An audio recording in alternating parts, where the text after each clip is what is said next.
Assalamualaikum warahmatullahi wabarakatuh. Perkenalkan, nama saya Helena Silva Majid dari kelas ESE.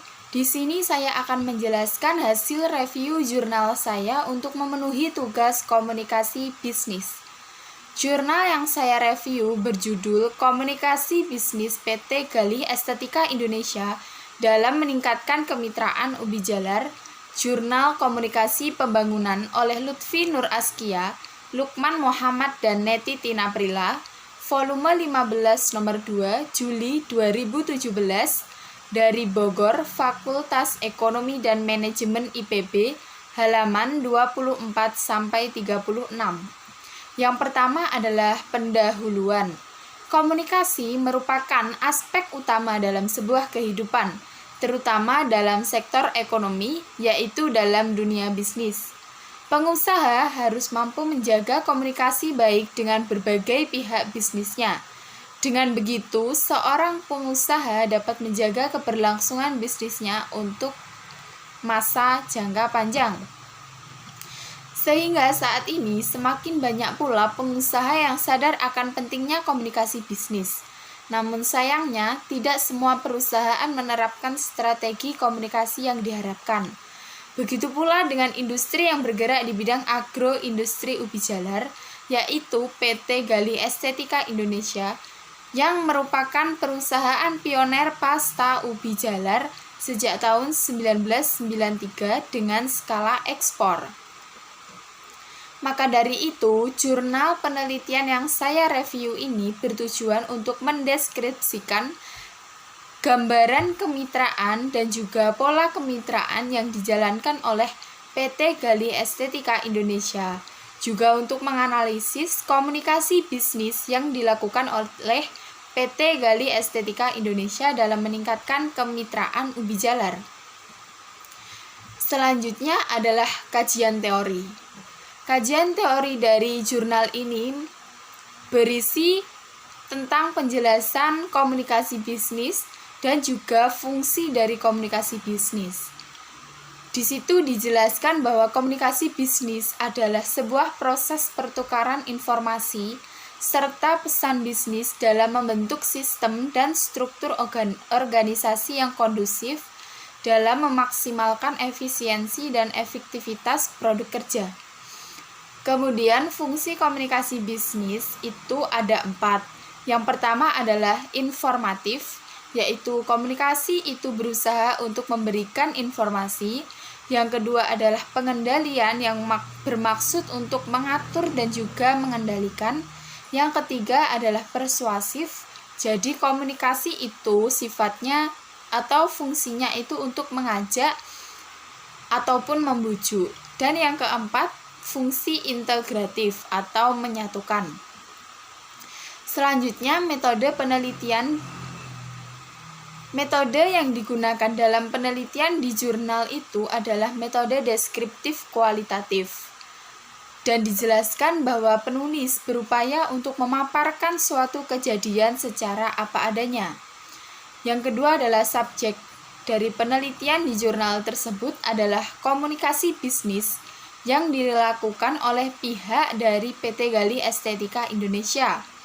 Yang ketiga, teknik pengumpulan data yang digunakan pada penelitian tersebut adalah wawancara mendalam, focus group discussion, dan observasi. Kemudian, teknik pengambilan sampel yang digunakan adalah purposive sampling, yaitu penulis menetapkan sampelnya owner, general manager, manajer pengadaan, supervisi pengadaan, dan 3 orang koordinator area. Kemudian yang kelima adalah teknik pengambilan data atau teknik analisis data yang digunakan adalah teknik triangulasi data, yaitu dengan meng-cross-check data yang didapatkan kemudian disimpulkan kembali. Kemudian hasil penelitian yang pertama adalah kemitraan adalah strategi bisnis yang dilakukan untuk saling mendapatkan keuntungan. Jadi, ini digunakan untuk saling memberikan manfaat antara kedua belah pihak ataupun lebih. Sedangkan PT Galih Estetika Indonesia itu memulai kemitraan pada tahun 1997. Pada awal mulanya dibentuk kemitraan, perusahaan menjalin mitra dengan petani ubi jalar. Akan tetapi, perusahaan membuat strategi lain dengan menghadirkan koordinator sebagai salah satu pihak perantara petani yang berperan penting dalam program kemitraan. Kemudian untuk pola kemitraannya itu sendiri terbentuk antara petani mitra dengan PT Galih Estetika Indonesia, termasuk kepada pola kemitraan informal, yaitu suatu model yang membuat kontrak sederhana antara petani dengan perusahaan. Model ini biasanya terbentuk karena unsur kepercayaan antara kedua belah pihak sehingga dapat dikatakan spekulatif. Spekulatif itu maksudnya tidak bisa diperkirakan karena terdapat berbagai banyak kemungkinan, karena sifatnya hanya saling percaya, dan ini menggunakan kontrak lisan saja tanpa adanya kontrak tertulis. Kemudian komunikasi bisnis PT Galih Estetika Indonesia dalam meningkatkan kemitraannya itu ada dua. Yang pertama komunikasi internal perusahaan, dan yang kedua adalah komunikasi eksternal perusahaan. Komunikasi internal perusahaan itu sendiri diperankan oleh divisi pengadaan dari dalam PT Galih Estetika Indonesia. Kemudian kalau komunikasi eksternal itu komunikasi dengan pihak luar seperti penyedia bahan baku atau petani yang saya sebutkan tadi, dan juga bisa komunikasi dengan pemerintah. Itu tadi gambaran isi dari jurnal yang saya review. Selanjutnya saya akan menjelaskan review dari saya. Kalau menurut saya yang pertama ada dalam jurnal ini itu ada kelebihan dan juga ada kelemahan. Untuk kelebihannya, yang pertama, format penulisan jurnal itu sangat teratur. Bahkan hampir tidak ada kesalahan dalam penulisan.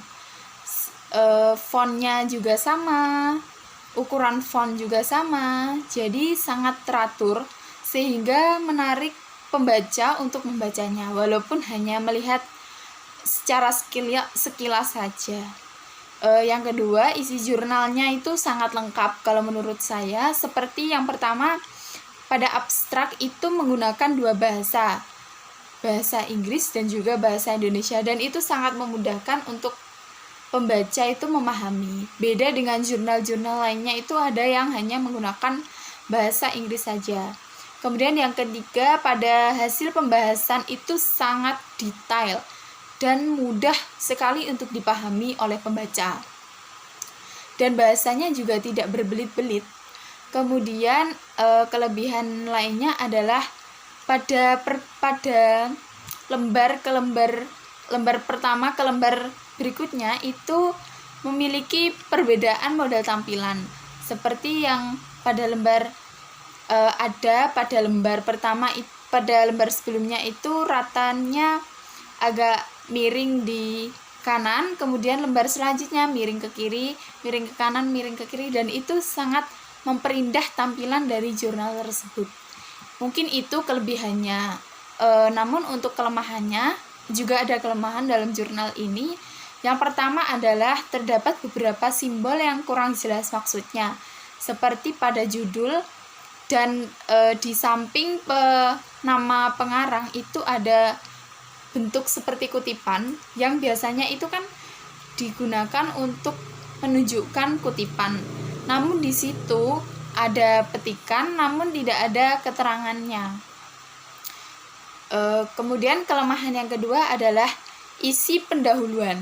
Pada pendahuluannya itu sangat lengkap dan menurut saya itu terlalu panjang.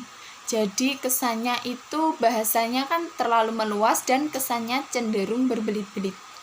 Kemudian yang ketiga, pada tinjauan pustaka itu juga ada kelemahan. Kalau menurut saya kurang lengkap. Tinjauan pustakanya hanya fokus pada 3 teori saja. Kemudian pada metode penelitian itu sebenarnya sudah lengkap, namun kurang disertai dengan alasan-alasan mengapa menggunakan metode tersebut, terus mengapa menggunakan teknik pengumpulan data tersebut itu kurang disertai oleh alasan. Mungkin itu saja kelebihan dan kelemahan dari jurnal. Kemudian saya ada saran untuk jurnal tersebut. Yang pertama adalah penulis bisa lebih teliti lagi dalam pengetikan jurnal. Misalnya sebelum jurnal itu dipublikasikan, itu sebaiknya dicek secara berkala sehingga meminimalisir adanya kesalahan pada pengetikan jurnal. Saran yang kedua dari saya adalah dari isi jurnalnya, mulai dari abstrak sampai kesimpulan itu juga harus lebih jelas lagi, namun tidak terlalu panjang sehingga pembaca itu mudah untuk memahami. Namun dalam jurnal ini itu sudah sangat baik dan mudah sekali untuk dipahami. Kemudian saran yang ketiga adalah dalam pembuatan jurnal itu lebih harus dapat mencari referensi-referensi yang lebih banyak lagi. Itu saja penjelasan dari saya. Sekian atas perhatiannya. Mohon maaf bila ada kesalahan. Saya akhiri. Wassalamualaikum warahmatullahi wabarakatuh.